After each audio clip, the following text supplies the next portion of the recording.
Sir तो लग रहा है कि बाबर के साथ साइन ओपन करेंगे और अच्छा अच्छा। साइन तो पहले भी न्यूजीलैंड में जब हम खेलने गए थे तो वहाँ पे नहीं हुए तो बाद में वो चेंज कर दिया। तो वर्ल्ड कप में ज़्यादा टाइम है नहीं, अगर खुदा ना खास्ता वो नहीं भी होते तो ये पोजीशन ही बरकरार रखी जाएगी। दूसरा रिजवान फिर वनडर भी हो सकते हैं, 5 नंबर पे भी जा सकते हैं, जो आपने बोला कि रोल आइडेंटिफिकेशन हमने रखी। तो रिजवान को चीज़ आपने बता रखी है कि आपका शिफ्ट हो सकता है, आप तीसरे नंबर पे भी, चौथे 5 नंबर पे भी जा सकते हैं। आपने तो अभी डिसाइड नहीं किया, तो इस वजह से जब डिसाइड करेंगे फिर डेफिनेटली जिसको भी होगा, चाहे वो जिस तरह रिजवान एंड बाबर ओपन करें या साइम करें या बाबर एंड साइम करें, जो भी है, और मे बी फ़खर करें, तो वी हैवन डिसाइड येट। तो आपको इंशाल्लाह परसों 18 में पता चल जाएगा कि कौन ओपन करेगा। तो थोड़ा सा इसको सस्पेंस रहने दें हमारे लिए, ठीक है। तो कोई भी देखें, कोई भी बंदा किसी भी नंबर पे खेल सकता है, हमने वो फ्लेक्सिबिलिटी लानी है। जो T20 फॉर्मेट है उसमें आपके टॉप 3 जो है ना, मेरे ख्याल में उनका नंबर सेटल होना चाहिए, रोल क्लैरिटी होनी चाहिए। बाकी जो है थोड़ा सा उसमें यह होना चाहिए कि आपको फ्लेक्सिबल होना चाहिए, ये नहीं कि इसका नंबर है। नहीं, शहनशाह अफरीदी फ़र्स्ट ऑफ ऑल सबसे फिट हैं, कोई उनको इंजरी का इशू नहीं है, ठीक है। मेरे नज़र से भी गुजरी है ये बात कि जी वो शायद पहला मैच ना खेलें। तो जैसे आपने कहा कि बाबर और साइम ओपन करेंगे, तो हमारे लिए भी ये न्यूज़ है, ये भी हमारे लिए न्यूज़ है। ऐसा कुछ चीज़ अभी तक हमने डिसाइड नहीं की कि कौन। डेफिनेटली इसमें आप चेंजेस देखेंगे, लेकिन अभी ये डिसाइड नहीं किया क्योंकि कल बारिश हो गई थी। कल हम आए नहीं, आज पिच को देखेंगे एंड उसके बाद डिसीजन बनाएंगे कि कौन फर्स्ट प्लेइंग 11 में होगा। कुछ और सर? जी, फिटनेस, काकूल की फ़िटनेस से जो मुझे उसकी रिपोर्ट मिली है, जो हमारे ट्रेनर्स भी वहाँ मौजूद थे, I think they are very satisfied with the performance, जो लोगों की परफॉर्मेंस थी। आई थिंक के नंबर्स आर देयर, इसमें ऐसा कुछ नहीं है कि हम लैग करते हैं किसी चीज़ में। तो आई थिंक इंशाल्लाह इम्प्रूवमेंट हुई है उसमें, और डेफिनेटली उसका फ़ायदा होगा। Thank you. फास्ट बॉलिंग का ऑर्डर नहीं नसीब हुआ, कुछ लड़के आए, मौके मिले, नहीं परफॉर्म सके। रिसेंट क्लास में हमने देखा कि आमद जमाल एक ऐसा लड़का है जिसको कुछ इंटेंट नजर आया, वो स्क्वाड से बाहर हो गई।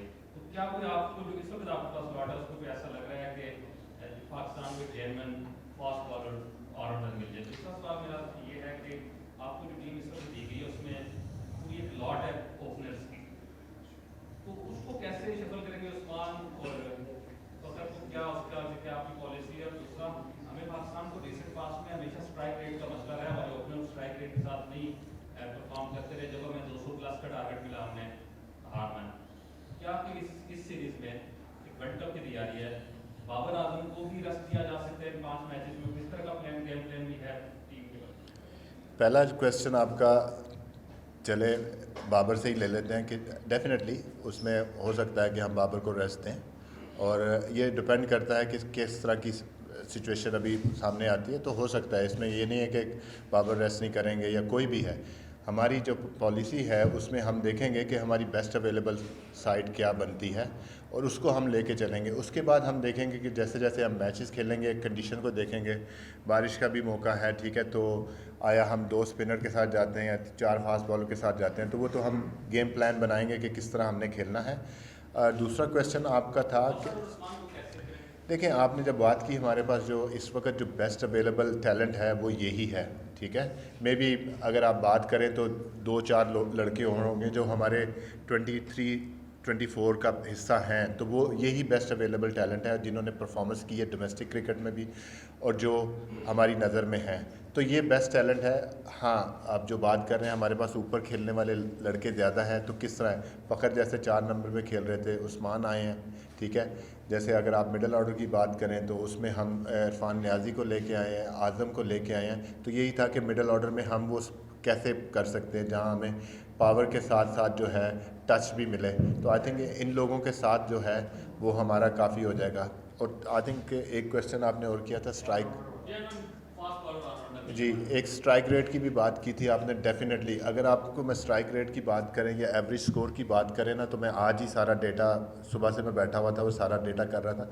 टॉप जो टीमें हैं बैटिंग फर्स्ट करते हुए, उसमें इंडिया, ऑस्ट्रेलिया और सारा कुछ भी है। एवरेज स्कोर वो 175 ही है, ओके। और हमारा जो है, हम जो कर रहे हैं वो अराउंड 160 के करीब है।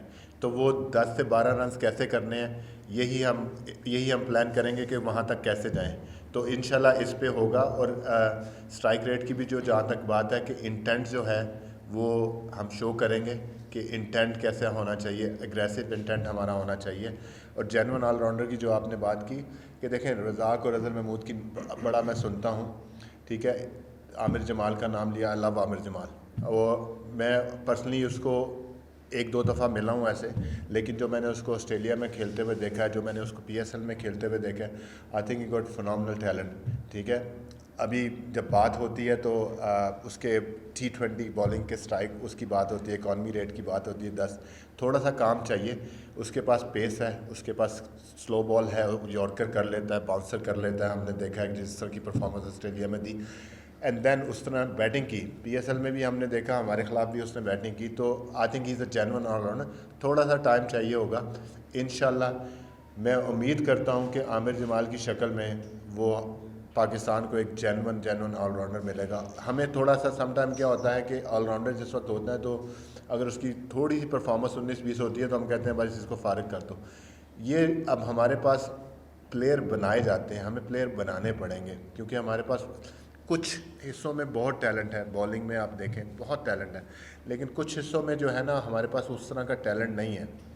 जो अक्सर बात होती है कि जी पुराने टाइम में ये होता था, अब नहीं है, लेकिन अब हमें प्लेयर बनाने पड़ेंगे। उसके लिए थोड़ा सा पेशेंस एज़ मैनेजमेंट मैं कहूँगा, इस वक्त मैं इंचार्ज हूँ तो एज़ मैनेजमेंट हमें भी करना पड़ेगा और हमारी आवाम को भी और आप लोगों को भी थोड़ा सा उसके साथ हमारे साथ पेशेंस देना।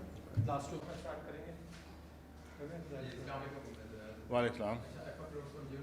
ये बताएं कि आप 2017 चैंपियंस ट्रॉफी में भी स्क्वाड के साथ वेट से लड़के जो गेम है, एक तो आप T20 वर्ल्ड कप आ रहे हैं तो इस बंच को किस तरह देख रहे हैं, और दूसरी बात आप हेड कोच हैं, मैनेजमेंट का भी एक अहम विकेट है, तो वाइस कैप्टन के हवाले से क्या बातचीत चल रही है रिजवान या शादाब में से चांसेस किस तरह? फ़र्स्ट ऑफ़ ऑल जो आपने क्वेश्चन किया, आई थिंक मैं बहुत मुतमईन हूँ इस स्क्वाड से। इस स्क्वाड में अगर आप देखें तो आपको सारी जो गेम के एक्सपेक्ट्स हैं वो आपको सारे कवर नज़र आएंगे। हमारी बड़ी बैलेंस साइड है। अगर आप देखें तो हमारे पास 2 ऑलराउंडर हैं, उसके साथ जो फास्ट बॉलिंग डिपार्टमेंट है वो भी बड़ा स्ट्रॉन्ग है। डेफिनेटली आमिर एंड इमाद के वापस आने से वो एक जो है हमें एज मिलता है कि हम उनको किसी भी वक्त यूज़ कर सकते हैं। And then the batting lineup, you know, like I think best Pakistan की जो बैटिंग लाइनअप है इस वक्त जो बेस्ट अवेलेबल टैलेंट है वो आपको इसमें नज़र आएगा। जहाँ तक आपने बात की कि वाइस कैप्टनसी की, आई थिंक कि वाइस कैप्टनसी का डिसीजन जो है वो PCB का डिसीजन है, उसमें मेरा कोई लेना देना नहीं है। आई थिंक वो PCB has a right to decide who is the vice captain.